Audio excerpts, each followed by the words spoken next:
नील की पर्ची से मिली दिव्यनाग वेदी के रहस्य की जानकारी पढ़ने के बाद संचालक दिवाकर ने संचालक अंशुमाली और संचालक मंदार को भी वो पर्ची दी, जिसको पढ़ने के बाद अंशुमाली ने हल्की मुस्कान के साथ कहा, नील लोगों को बरगलाने में बहुत अच्छा है। वो चाहता तो हमें सच ना पता चलने देता और उसकी जगह कुछ भी बात बना देता। अगर उसने हमें बताया ना होता तो कौन जानता है कि हमारे कितने और लोग उस दिव्यनाग वेदी की भेंट चढ़ जाते। तभी अचानक संचालक मंदार ने कुछ सोचते हुए कहा, रुको, अगर ऐसी बात है तो फिर नील नागलोक से सुरक्षित कैसे लौटा? यह सुनकर संचालक दिवाकर ने आह भरते हुए कहा, अरे हाँ, ये तो मैंने सोचा ही नहीं। ये तो केवल नील से पूछने पर ही पता चल सकता है।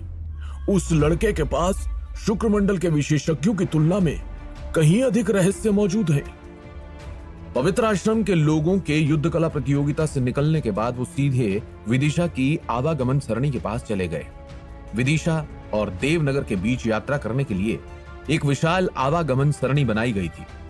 वो आवागमन सरणी भी धनवंतरी व्यापार भवन द्वारा ही बनाई गई थी, इसलिए यह माना जा सकता है कि पवित्र आश्रम के लोगों ने ही उसका उपयोग किया था। जब वो सभी आवागमन सरणी के माध्यम से पवित्र आश्रम में लौटे तो वहां के कई आचार्य मुख्य द्वार पर उनका स्वागत करने आ गए। सभी आचार्यों ने एक स्वर में कहा, कुलपति का स्वागत है। फिर जैसे ही दिव्यांशी के पैर जमीन पर पड़े तो वो तेज आवाज में बोली, पवित्र आश्रम आपातकालीन स्थिति में प्रवेश कर गया है। उसकी बात सुनकर सभी आचार्य हैरान हो गए, लेकिन उन्हें नहीं पता था कि पवित्र आश्रम में आपातकाल घोषित करने की वजह क्या है। तभी अमर्त्य सेन ने आगे आते हुए पूछा, आखिर हुआ क्या है कुलपति? इस समय दिव्यांशी तेजी से आगे बढ़ रही थी, लेकिन जब उसने अमर्त्य सेन का प्रश्न सुना तो उसने केवल इतना कहा, एक शक्तिशाली दुश्मन आक्रमण करने वाला है। क्या कहा? एक शक्तिशाली दुश्मन? ये सुनते ही सभी आचार्य एक दूसरे को घूरने लगे। इस वक्त उनके चेहरे हैरानी से भरे हुए थे। मध्य क्षेत्र में ऐसे बहुत ही कम लोग थे जिन्हें पवित्र आश्रम शक्तिशाली दुश्मन कहकर संबोधित कर सकता था। दिव्यांशी ने और अधिक स्पष्टीकरण नहीं दिया और ठंडे स्वर में एक आदेश दिया, आचार्य प्रेमदेव से मेरे महल में आने के लिए कहें। फिर वो पवित्र आश्रम के मुख्य द्वार में दाखिल हो गई। जहां तक सावित्री दादी, नील और बाकी लोगों का सवाल है, तो केवल आचार्य प्रमोद को छोड़कर वो भी दिव्यांशी के पीछे चले गए। आचार्य प्रमोद पवित्र आश्रम के शिष्यों के साथ ही गए थे। ऐसे में अब इन आचार्यों को वही समझा सकते थे।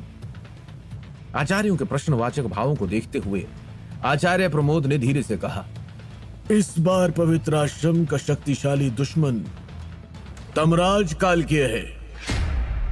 ये सुनते ही अमर्त्य सेन आगे बढ़ते हुए चिल्लाया, क्या? आखिर किसने उस राक्षस को उकसाया है?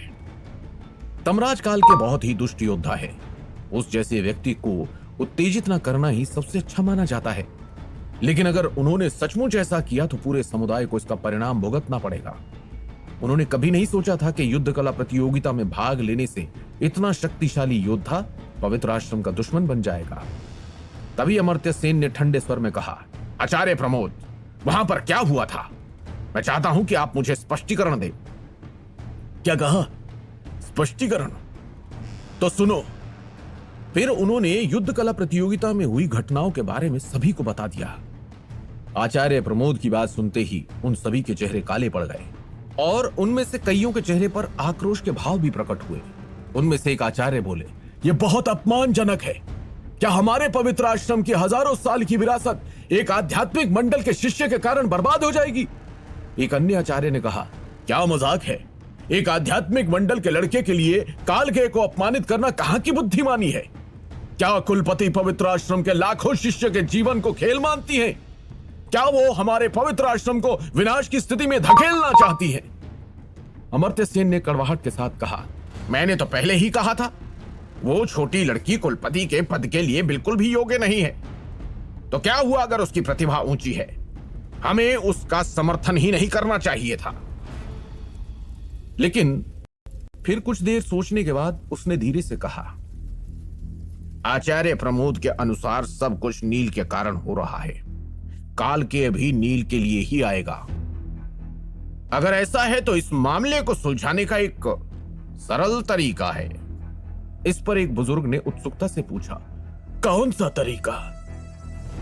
जवाब में अमर्त्य सेन ने दांत पीसकर कहा, इस सब की जड़ नील है, तो क्यों ना हम नील को ही कालके को सौंप दें। सीधी सी बात है, ना रहेगा बांस ना बजेगी बांसुरी। शायद अमर्त्य सेन की योजना वास्तव में पवित्र आश्रम की इस संकट से निपटने में मदद कर सकती है, क्योंकि नील को सौंपने के बाद शायद कालके का गुस्सा भी शांत हो जाएगा।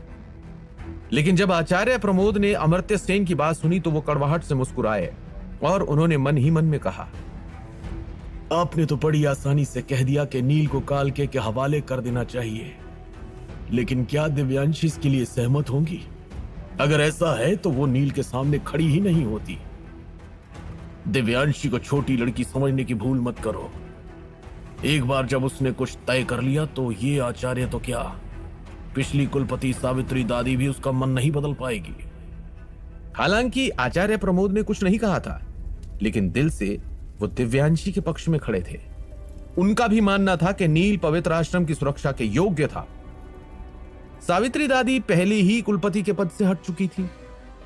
जब तक पवित्र आश्रम को जीवन और मृत्यु की स्थिति का सामना नहीं करना पड़ता, वो प्रकट नहीं होंगी। इसलिए पवित्र आश्रम में लौटने के बाद उन्होंने सब कुछ दिव्यांशी पर छोड़ दिया। पवित्र आश्रम की कुलपति के रूप में दिव्यांशी को न केवल उत्कृष्ट प्रतिभा की आवश्यकता थी, बल्कि आश्रम को सुरक्षित रखने के लिए पर्याप्त शक्ति और ज्ञान की भी जरूरत थी। यह संकट दिव्यांशी के लिए भी एक बहुत बड़ी परीक्षा थी। हिमांग महल में लौटने के बाद दिव्यांशी अपने सिंहासन पर बैठ गई, जबकि हिम पक्षी सिंहासन के पीछे बैठा था।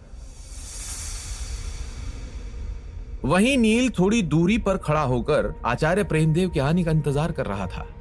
समुदाय सुरक्षा सरणी पवित्र आश्रम के लिए सबसे महत्वपूर्ण कार्य था, इसलिए वो लोग आश्रम में लौटने के बाद बिल्कुल भी नहीं रुके। इस समय वहां कोई नहीं था, इसलिए नील ने दिव्यांशी के थके हुए चेहरे को देखते हुए पूछा, क्या हुआ? तुम बहुत दबाव में लग रही हो। यह सुनकर दिव्यांशी ने मुस्कुराते हुए नील की ओर देखा। इस समय मुझे नहीं, बल्कि तुम्हें दबाव में होना चाहिए। इस पर नील ने गंभीर होकर कहा, मैं किसी दबाव में नहीं हूं। मुझे पूरा विश्वास है कि अगर मुझे पर्याप्त समय मिला तो मैं यहां समुदाय सुरक्षा सरणी का निर्माण कर सकता हूं। अगर ऐसा है तो फिर मैं क्यों दबाव में रहूं? उसका जवाब सुनकर दिव्यांशी ने भी मुस्कुराते हुए कहा। दिव्यांशी ने ऐसा कह तो दिया, पर भला वो दबाव में कैसे नहीं होती? दिव्यांशी के लिए कुलपति का पद एक भारी बोझ था। उसके कंधे बहुत छोटे थे और कुलपति के दायित्वों का वहन करते समय उसे ऐसा महसूस होता था मानो वो ज्यादातर समय पतली बर्फ की परत पर चल रही हो।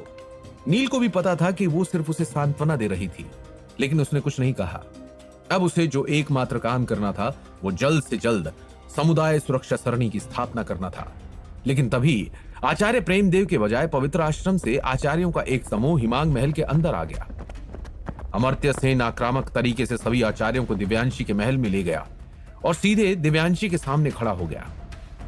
अमर्त्य सेन ने नील की ओर देखा और फिर दिव्यांशी से तेज आवाज में कहा, कुलपति, आप इस लड़के को सौंप क्यों नहीं देती? कम से कम इससे हमें कालके की माफी मिल सकती है। आखिर हम कालके को नाराज करने वाले इस लड़के को क्यों बचा रहे हैं? उन आचार्यों के आने के बाद दिव्यांशी की अभिव्यक्ति सामान्य हो गई और उसने अमर्त्य सेन की ओर उदासीनता से देखते हुए कहा, आपने जिस समस्या का उल्लेख किया है उसके बारे में मेरे अपने विचार हैं। एक और आचार्य ने नील की ओर देखा और गुस्से में कहा, कुलपति, आपको इस बारे में सोचने की जरूरत है। क्या पवित्र आश्रम के लाखों शिष्यों, 5 गुरुकुलों और देवनगर के लोगों की जान इस आध्यात्मिक मंडल के लड़के से कम कीमती है?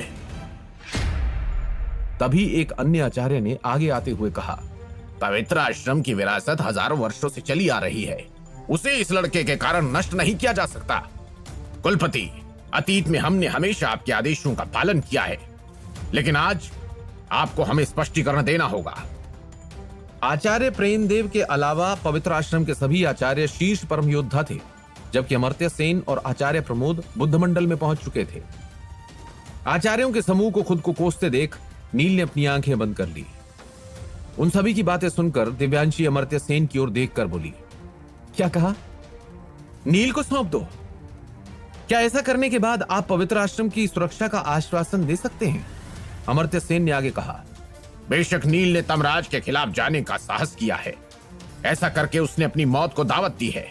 फिर वो हमारे पवित्र आश्रम को अपने साथ क्यों खींचना चाहता है? इसलिए सबसे समझदारी वाली बात यह होगी कि इस लड़के को पवित्र आश्रम से बाहर निकाल दिया जाए, ताकि हमारा पवित्र आश्रम इस आपदा से बच सके। इस पर दिव्यांशी ने मुस्कुराते हुए फिर से पूछा, अमर्त्य सेन, पवित्र आश्रम की स्थापना हुए कितने साल हो चुके हैं? अमर्त्य सेन ने हाथ जोड़कर उत्तर दिया, 25,352 साल। फिर दिव्यांशी अमर्त्य सेन को उदासीनता से देखते हुए बोली, मतलब पवित्र आश्रम 20,000 साल से भी अधिक समय से अस्तित्व में है। लेकिन अब मुझे लगने लगा है कि आप लोग भी यही चाहते हैं कि दुश्मन हमें अभी नष्ट कर दिए, या फिर आप लोग चाहते हो कि ये आश्रम कुछ और सालों तक और अस्तित्व में रहे। अब ये आप लोग ही निर्धारित करें। इससे आपका क्या मतलब है? अमर्त्य सेन को कुछ भी समझ नहीं आया। दिव्यांशी ने व्यंग्य करते हुए कहा, अगर नील ने श्यामली को नहीं मारा होता तो काल के 2 साल से भी कम समय में पैशाच संबंध सरणी स्थापित करने में कामयाब हो जाता, और फिर वो सूर्यमंडल में प्रवेश करके खुद को चक्रवर्ती सम्राट घोषित कर देता। उस समय हमारे पवित्र आश्रम की तो बात ही छोड़ दें, यहां तक कि धनवंतरी व्यापार भवन और विदर्भ साम्राज्य भी नष्ट कर दिया जाएगा। तो आप ही मुझे बताइए, क्या नील ने हमारे पवित्र आश्रम को नुकसान पहुंचाया है या फिर उसे बचाया है? ये आप क्या कह रही हैं? अमर्त्य सेन दिव्यांशी के शब्दों से तुरंत प्रभावित हो गया और एक पल के लिए भी उसकी बात का खंडन नहीं कर सका। संक्षेप में, दिव्यांशी एक तेज दिमाग वाली असाधारण प्रतिभा है। अधिकतर लोग उससे बहस में नहीं जीत सकते थे। अगर वो इस बारे में सोचती है तो कौन जानता है कि वो कितने सारे बहाने खोज लेगी। एक और आचार्य ने कहा, अगर ऐसी बात है तो विदर्भ साम्राज्य और धनवंतरी व्यापार भवन ने श्यामली को मारने का प्रयास क्यों नहीं किया? ऐसा करने के लिए हमारे पवित्र आश्रम को ही कालके को नाराज करने और बलिदान देने की आवश्यकता क्यों पड़ी? इस पर दिव्यांशी ने व्यंग्य करते हुए कहा, क्योंकि वो सब कायर हैं और आप तो उनसे भी बड़े डरपोक हैं। क्या आपके पास वास्तव में पवित्र आश्रम का आचार्य बनने की योग्यता है? कालके तो मध्य क्षेत्र का शीर्ष योद्धा है, लेकिन क्या वो असल में इतना डरावना है? याद रखिए, असली योद्धा वही होता है जो अपनी जान हथेली पर लेकर चलता है, और जब बात उसके सम्मान और अपनों की होती है तो फिर दुनिया की कोई भी बुरी शक्ति उसे नहीं डरा सकती। तभी अमर्त्य सेन ने हठपूर्वक कहा, लंबी लंबी डींगे हाँकने से क्या आज तक कोई युद्ध जीत सका है? इससे कोई फर्क नहीं पड़ता कि काल क्या डरावना है या नहीं। हमें जोश में होश नहीं खोना चाहिए। मैं तो अब भी वही